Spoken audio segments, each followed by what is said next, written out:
Voilà, bonjour, Église de la francophonie, ça me fait plaisir de vous retrouver pour une nouvelle prédication. Ce matin, le titre du message de ce matin s'intitule Comment durer dans le ministère. Voilà, c'est un titre important. Comment durer dans le ministère. Alléluia, gloire à Dieu.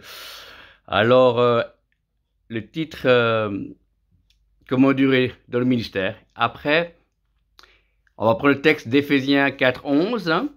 Jésus a donné les uns comme apôtres, comme prophètes, comme évangélistes, comme pasteurs et docteurs. Alléluia. Seigneur, merci pour ces instants. On te remet toutes choses dans tes mains. Merci de me saisir par ton esprit, afin que je puisse proclamer tes paroles, tes oracles, afin que beaucoup soient édifiés. Dans le nom de Jésus, qui agit au-delà de pensons, imaginons et demandons, nous lions ton attaque du dernier moment, nous proclamons que l'Esprit du Seigneur y a la liberté, nous proclamons la vie au milieu de nous, nous proclamons la vie de Jésus, car il est écrit que celui qui a le Fils a la vie en abondance. Seigneur, et merci, nous sommes tous des fils et des filles du grand roi, et c'est avec joie qu'on va s'attendre à toi pour ce message. Louange et gloire à Dieu, au nom de Jésus, Amen et Amen. Donc je disais, Éphésiens 4, 11. Jésus a donné les uns comme apôtres, prophètes, pasteurs, docteurs, évangélistes. Et cela vient de Dieu, c'est ça qui est merveilleux. Donc comment durer de ministère, c'est ça. L'importance, c'est pas seulement bien de commencer un ministère, c'est pas combien de certain nombre d'années d'être fidèle et après. Certains ont fait naufrage, et certains ont dévié au cours de leur marche avec Dieu. On voit Crovenzala, on voit William Branham, des hommes authentiques de Dieu qui ont dévié et qui ont fait naufrage. Alléluia. Et d'autres que je connais pas, et que vous connaissez. Et nous voulons aller de l'avant, afin que remporter le prix de la course. Donc, le premier point pour durer de ministère, c'est d'être réellement appelé de Dieu. Voilà, le premier point. C'est qu'à se dit pasteur, se dit ancien, se dit chantre ou autre, service caché au public, il faut être sûr d'être appelé de Dieu. Parce qu'il y a des telles pressions, il y a des telles demandes, il y a beaucoup de choses, et si on n'est pas appelé de Dieu, eh ben c'est l'homme par l'homme, la chair par la chair, et il n'y a rien. On peut aller certaines années, on peut donner illusion, mais il n'y a rien, mais on reconnaît un arbre à ses fruits. Donc, le premier point à savoir, mon frère et ma sœur, est-ce que tu es appelé de Dieu? Si tu as un ministère de pasteur, si tu as un ministère d'évangéliste, si tu as un ministère d'ancien, si tu as un ministère d'apôtre ou de prophète, est-ce qu'il y a des fruits qui découlent de ce ministère? Est-ce que il y a des vies qui sont changées? Est-ce qu'il y a des âmes qui sont sauvées? Est-ce qu'il y a des cœurs restaurés? Est-ce que le peuple de Dieu est équipé, est encouragé, est édifié pour accomplir sa destinée en tant que peuple de Dieu et en tant que personne individuelle? Les ministères ne sont pas là pour diriger l'Église, les ministères sont là pour montrer la puissance de Dieu, pour montrer le caractère de Dieu et la sainteté de Dieu. Alors voilà, donc si un homme de Dieu, une femme de Dieu arrête le ministère pendant un certain temps, une année, 2 ans, 3 ans, parce qu'il est peut-être blessé spirituellement, physiquement, ou il a une maladie et qu'il reprend après, il n'y a pas de problème. C'est un homme, une femme de Dieu, appelé de Dieu, mais qui a dû cesser son occupation pour un temps mystérieux ou une année sabbatique, il n'y a pas de problème pour moi. C'est un authentique homme ou femme de Dieu. Mais ce qui me pose question, c'est quand les pasteurs abandonnent, définitivement. Je ne parle pas d'un pasteur qui fait 2 ans de dépression, après il se relève, puis il reprend, ou un évangéliste qui était malade parce qu'il était dans un pays tropical et puis qu'il a une maladie, il attrape un virus, et après il est guéri au bout de 2-3 ans. Non, non, c'est bon, c'est ok. Cette femme est appelée de Dieu. Mais des fois, quand on me dit qu'il y a des pasteurs, des anciens ou des serviteurs de Dieu qui ont abandonné totalement le ministère, pas abandonner la foi, mais le ministère. Alors je me pose des questions. Je ne vois pas cela dans la Bible, dans le livre des Actes, qui est pourtant l'histoire de la première Église. Donc il faut durer. L'important, ce n'est pas de commencer fort et de disparaître après épuisement. Donc savoir appeler de Dieu, c'est quelque chose. Quand tu es appelé au ministère, il n'y a pas seulement la gloire, il n'y a pas seulement les miracles, les guérisons, il y a aussi des oppositions, des hommes, des oppositions spirituelles, des oppositions religieuses, exactement. Mais si tu es appelé de Dieu, tu es encore là, aujourd'hui. Et tu seras encore là demain. Et tu auras la couronne de gloire que Dieu réserve à chacun de ses enfants qui ont hâté son avènement. Donc, le premier point, être appelé de Dieu, est une certitude pour pouvoir durer dans le ministère. Alléluia. Le deuxième point, ne pas rester seul. Voilà, et ça c'est le grand risque. Beaucoup, quand des hommes et des femmes de Dieu sont tombés, ce sont des hommes et des femmes qui avaient dit, j'ai personne à qui parler, ils étaient seuls, et c'est pour ça que certains sont tombés dans l'orgueil, certains sont tombés dans l'adultère, certains sont tombés dans le détournement d'argent, certains sont tombés dans des erreurs doctrinales, parce qu'ils sont seuls. On peut commencer seul, des fois personne ne croit en nous, on peut avancer courtement seul, pendant un certain nombre d'années, mais à un moment donné, on a besoin des autres frères et sœurs. Nous ne sommes pas des Rambo spirituels, nous ne sommes pas des personnes seules, qui même avec des dons et des authentiques appels de Dieu, nous avons besoin des autres. C'est des vases communicants. Soumettez-vous les uns aux autres. Amen. C'est en se couvrant les uns les autres qu'on peut se protéger. C'est bon d'avoir des hommes et des femmes de Dieu qui ont la même onction que toi, ou des hommes et femmes de Dieu qui n'ont pas la même onction que toi, et qui sont là pour t'encourager. Les projets réussissent quand il y a plusieurs conseillers.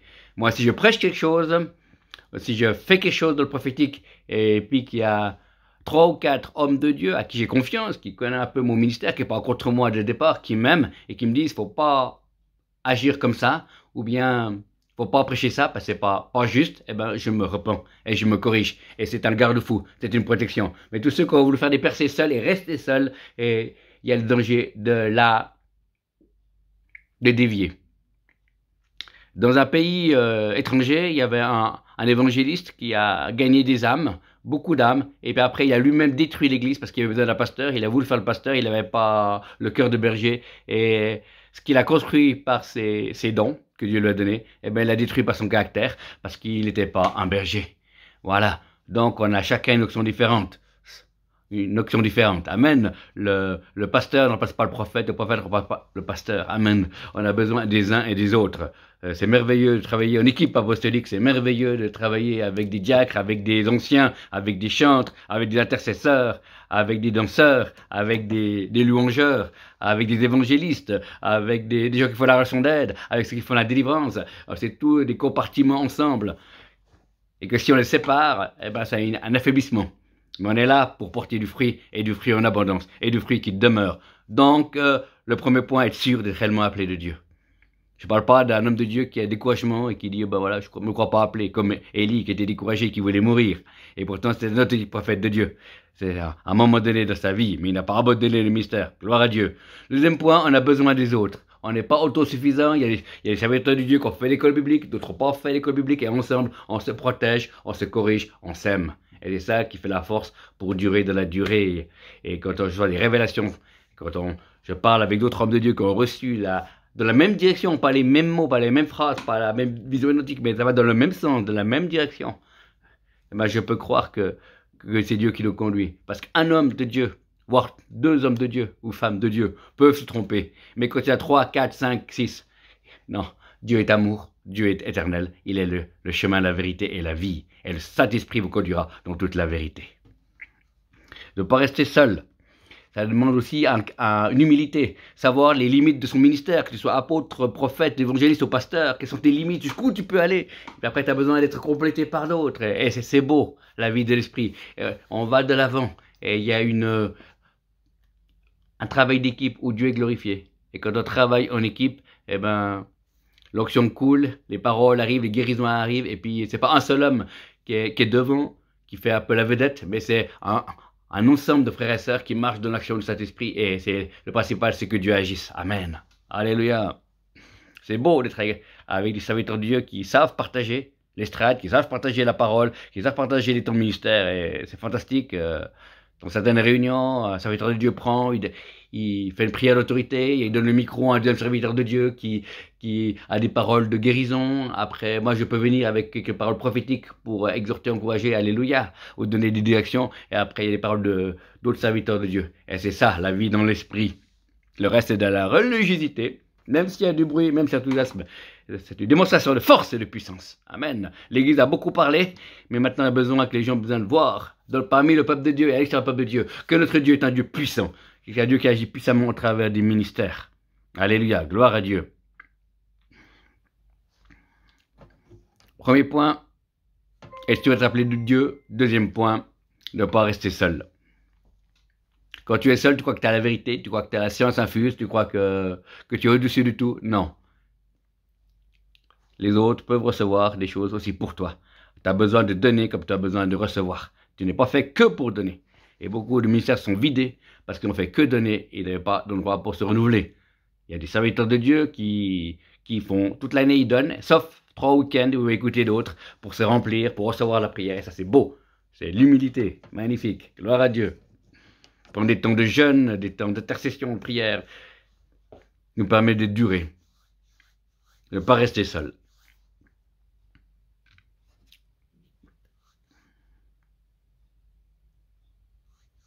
Quand on n'est pas seul, on peut se remettre en question, on est obligé de marcher dans l'humilité. Dieu résiste aux orgueilleux, mais il fait grâce aux humbles. Et Dieu veut qu'on soit humble, veut qu'on soit des ministères qui apportent pas seulement la puissance de Dieu et les paroles de Dieu, mais apportons l'amour de Dieu. Car sans l'amour, je ne suis rien, dit l'apôtre Paul. Je porte la foi, toute la puissance des miracles. Je suis un air qui résonne, une sabale qui résonne, selon les traductions.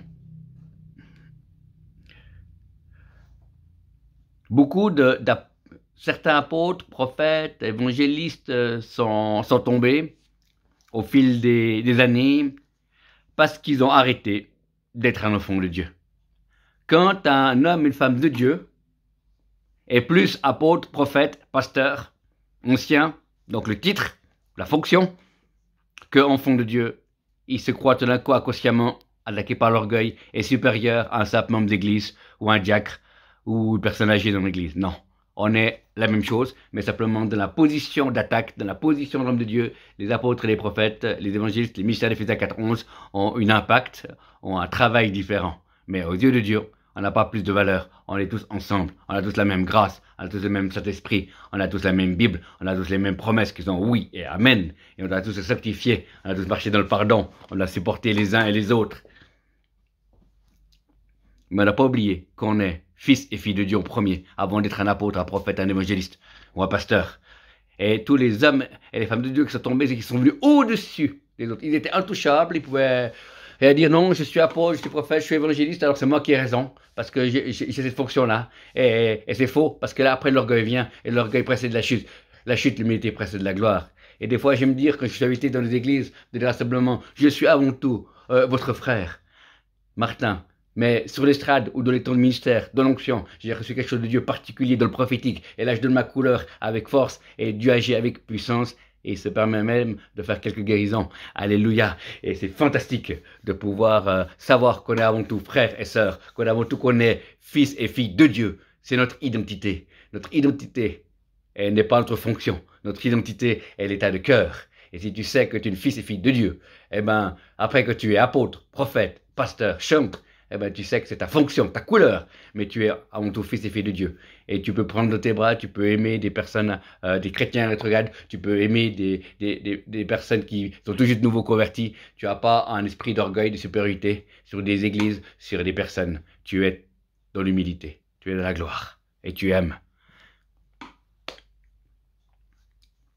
Tu aimes l'église inconditionnellement. Et c'est ça, le but de chaque ministère, c'est d'aimer l'église inconditionnellement. Mais si tu es seulement apôtre, seulement prophète, seulement évangéliste, seulement pasteur, eh ben tu vas avoir des lois pour dire c'est moi qui décide, c'est moi qui ai la révélation, c'est moi qui commande, etc. Et c'est faux, et c'est faux, et c'est faux. Tandis que si tu es avant tout fils et fille de Dieu, que tu parles à une brebis, tu lui dis voilà, je ne suis pas d'accord avec ce que tu dis, ou ce que tu fais, ou avec ce péché dans ta vie, mais je t'aime. Et on va travailler ensemble pour t'en sortir. Ou si tu n'arrives pas à recevoir la guérison maintenant, je t'aime, reviens à la position demain. Voilà, il y a un amour. Le véritable amour libère. Le religieux contrôle. Le véritable amour libère, le religieux contrôle. Et dans nos églises, on a trop contrôlé les gens, mais on doit les libérer. Un enseignement qui est la secte doctrine libère. Un ministère qui est auprès de toi, qui vient réellement de Dieu, te libère. Que je suis en contact avec des véritables ministères, ils me font aimer plus Dieu. Il y a un aimant qui attire vers le cœur de Dieu. Il y a une action surnaturelle de l'Éternel car le royaume de Dieu ne consiste pas en paroles seulement, mais en démonstration de force et de puissance. Et les ministères doivent recommencer à travailler ensemble. Dieu va relever les ministères apostoliques, les équipes apostoliques, pour pouvoir travailler ensemble, pour aller de lieu en lieu. Avant la pandémie, les gens allaient dans les conférences à différents endroits, voir des apôtres, des prophètes, des évangélistes, et c'était bien. Mais maintenant, avec ce confinement, avec les petits groupes, avec les choses qui se passent différemment, ce sont les ministères qui vont se déplacer, guidés par le Saint-Esprit, trouver un groupe de prière, trouver une église de moyenne taille, une grande église, exercer le ministère et repartir. Ils vont être itinérants, dans la puissance du Saint-Esprit. Alléluia, y compris le ministère pastoral. Et il y aura des pasteurs qui n'ont pas d'église, mais qui seront avec des équipes apostoliques. Pourquoi? Parce qu'en ayant un pasteur dans une équipe apostolique, quand ils vont rencontrer une église locale, le pasteur de l'église locale n'aura pas peur que ses brebis quittent son église pour aller avec ce pasteur qui vient, comme il n'a pas d'église. Alléluia! Il n'y a pas d'église à lui. Il fait partie d'une communauté ou un groupe de prière, mais il n'y a pas d'église à lui. Et c'est ça qui fait la force. Ensemble, nous pouvons construire. Ensemble, nous pouvons enseigner. Et c'est ce que Dieu veut pour les serviteurs et les servantes de Dieu. Une unité dans la prière, une unité dans le pardon. Beaucoup de serviteurs de Dieu sont découragés actuellement dans cette pandémie. Beaucoup de serviteurs de Dieu, certains abandonnent le ministère. On me raconte certains, j'entends des SMS qu'on me raconte, certains ont abandonné le ministère, d'autres fois des burn-out. Voilà, et ce n'est pas juste. Voilà, il faut les aider, il faut les aimer. Moi, je suis en train là de prier pour des gens, d'encourager des frères et sœurs, d'encourager des ministères. Alléluia, à persévérer, à rester accroché à Christ. Christ en nous, l'espérance de la gloire. Alors si tu es serviteur de Dieu, si tu es découragé, je te dis aujourd'hui de cette pandémie, Dieu n'a pas changé. Il est le même hier, aujourd'hui, éternellement. Les dons, les appels sont irrévocables. Tu as été appelé apôtre, prophète, pasteur, évangéliste, enseignant ou diacre ou ancien ou chantre ou autre personne dans le travail caché au public. Sache que la puissance de Dieu est à disposition. Sache que la grâce de Dieu est là. La vie de Saint-Esprit est là. Dieu n'a pas retiré son esprit parce que la pandémie est là. Dieu n'est pas un Dieu qui a stoppé. L'église de marche n'a jamais arrêté d'avancer et de croître, frères et sœurs.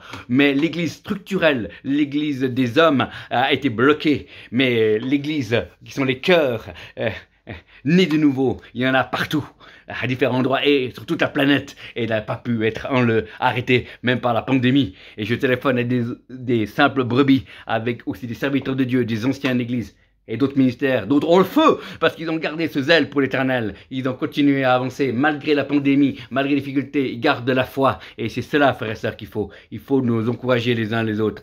Ce n'est pas la fin de l'église, cette pandémie, c'est le début de quelque chose de nouveau. C'est le début. Il faut continuer à connaître le cœur de Dieu, approfondir nos relations personnelles. Il faut faire le ministère différemment. Voilà. Il faut se laisser accepter qu'on est choisi pour la fin du temps dans cette circonstance-là et qu'on n'a pas vécu à l'époque de l'apôtre Pierre et de l'apôtre Paul. Voilà, c'était bien de les connaître, hein, alléluia. J'aimerais plus travailler avec eux, mais voilà. Dieu a décidé autrement qu'on est des chrétiens du 3e millénaire, et voilà. C'est bien de pouvoir apprendre des autres, de lire les biographies des hommes et des femmes de Dieu, de pouvoir discuter en nous, s'encourager, s'édifier, frères et sœurs. Pas critiquer les autres, non, s'édifier, s'encourager. Vous savez que j'étais au début dans le ministère, j'ai eu l'occasion d'aller avec de conventions avec plusieurs serviteurs de Dieu, internationaux, et on logeait en France dans un gîte, à un endroit. Et ce que j'aimais, c'est après les moments de conférences où les gens prêchaient, exerçaient les dons, on allait manger ensemble. Et qu'est-ce qui se passait à ce moment-là? Chacun racontait les miracles, les guérisons, les victoires que Dieu a données dans leur ministère, de leur pays d'où ils venaient, ou de ce que Dieu faisait dans leur pays. Et on s'est encouragé, non pas à critiquer les églises, pas à critiquer les serviteurs de Dieu, mais à être émerveillé pour ce que Dieu fait dans ton ministère. Il racontait des guérisons, il racontait des visitations d'angéliques, des choses incroyables, mais on était ensemble. Et là, j'ai grandi. Rien que le fait d'un week-end, j'aurais voulu que ça dure toute une année. Ma foi en un week-end, elle a monté d'un cran. Et c'est fantastique. Dieu est puissant. Et Dieu veut que les ministères durent, pas que ce soit des étoiles filantes. Il veut que les étoiles qui demeurent. Comme il est marqué dans Daniel, dans le livre de Daniel, ceux qui auront enseigné des multitudes brilleront comme des étoiles. Alléluia. Et il y a ta place, mon frère, ma soeur. Que ceux qui débutent dans le ministère aussi sont encouragés à dire, mais comment est-ce qui se passe? Non, tu es à ta place. Voilà. Il y aura aussi... dans ces temps de la fin, un travail avec les ministères aînés, avec les ministères adultes et les jeunes ministères. Voilà. Moi, je suis au milieu. Je tiens la main des aînés et des jeunes ministères. et je les aime et je les bénis. Et ensemble, les 3 ministères, les 3 générations, les aînés qui sont les 5 ministères, les adultes qui sont les 5 ministères, ceux qui viennent, les nouveaux qui sont les 5 ministères, ont la même onction, pas la même façon de faire.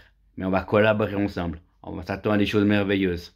Et Dieu n'a pas fini. Dieu veut continuer à utiliser les ministères pour construire l'Église, pour équiper les saints, pour qu'ils puissent eux-mêmes aussi vivre aussi des guérisons, vivre aussi des signes miracles de prodiges, multiplier aussi les groupes de maison, continuer à apporter la parole de Dieu par différents supports. Support WhatsApp, support YouTube, support Zoom et autres. Où le principal, c'est que la parole passe. Amen.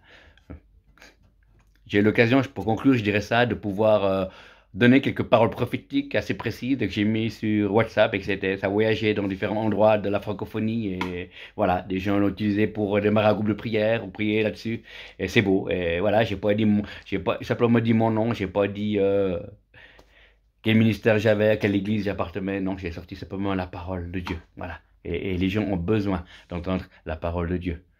Pas la voix d'une dénomination, pas la voix d'une pensée théologique d'un homme, mais la pensée qui vient du cœur de Dieu.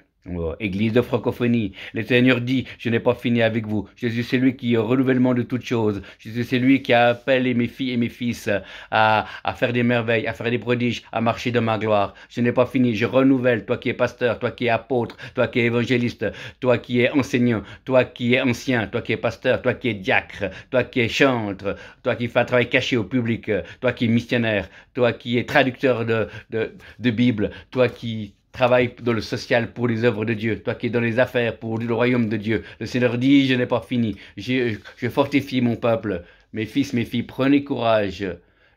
La moisson est grande, il y a peu d'ouvriers.